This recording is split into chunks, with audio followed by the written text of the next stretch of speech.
All right, guys, back with another retard. Uh,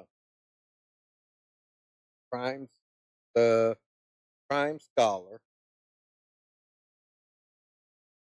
and the dumb shit he said. The front half is a tragedy that happened in broad daylight in front of hundreds of people in about the time it takes to lose your temper. April 20. Get that?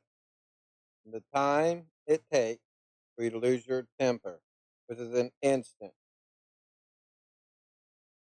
You'll say something later that contradicts that, and then again that contradicts it in another way. 2025. Frisco, Texas, a Dallas suburb, Colline County, the kind of fast-growing North Texas town that gets ranked on those best places to live lists. There's a district.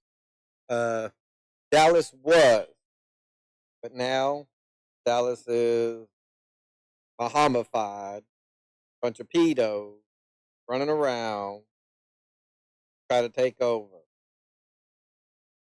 But anyways, Wide high school track meet going on. Multiple schools, hundreds of student athletes, parents in the stands, the whole Friday energy thing.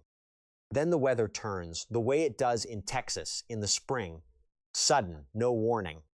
And there's a rain delay. Kids start crowding under the team tents to stay dry.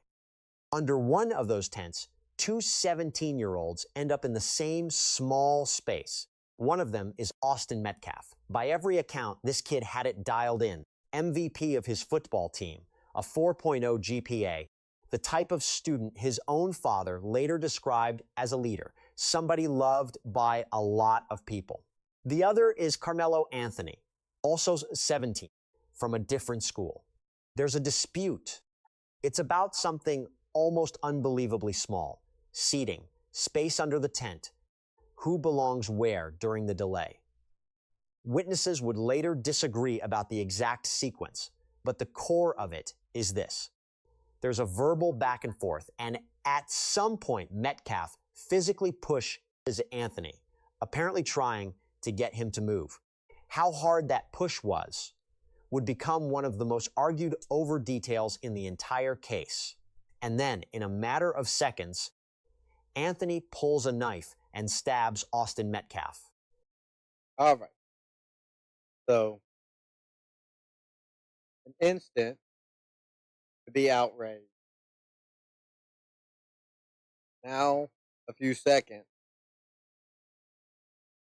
He also said that the argument over how hard that push was and that it's not going to matter. But the truth is, from what we know,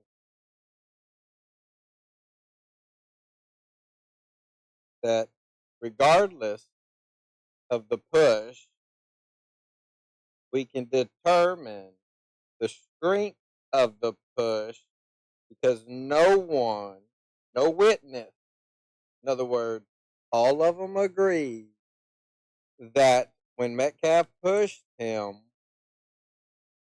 he didn't have to get up off the ground, catch his balance, nothing. He only had a few seconds to reach in and grab his knife, open his knife, and kill. Now, even if you have a Texas side hip or belt buckle knife holder, where when you pull the knife out, it automatically opens it for you. How do you do that if someone pushed you hard enough to make you stumble and have to catch your balance and then grab that knife and run forward to stab somebody? That's longer than a couple of seconds and an instant. So we know that the push was barely a push and that the this guy, Karmelo, just said, oh, well, I'll kill him. Now, I don't know how anybody was arguing over that. I'm not going to walk you through the medical details. That's not what this channel does. And frankly, it's not what matters here. What matters. Yeah, that's not what matters. People arguing over what? Not listening to the information? None of the witnesses said that he was pushed hard enough to be sent backwards to catch his balance or to the ground. So, what was the purpose of pulling out a knife? To kill. Nothing else. He got his feelers hurt and he wanted to kill somebody. And he did it. So, no sympathy from me. And definitely no sympathy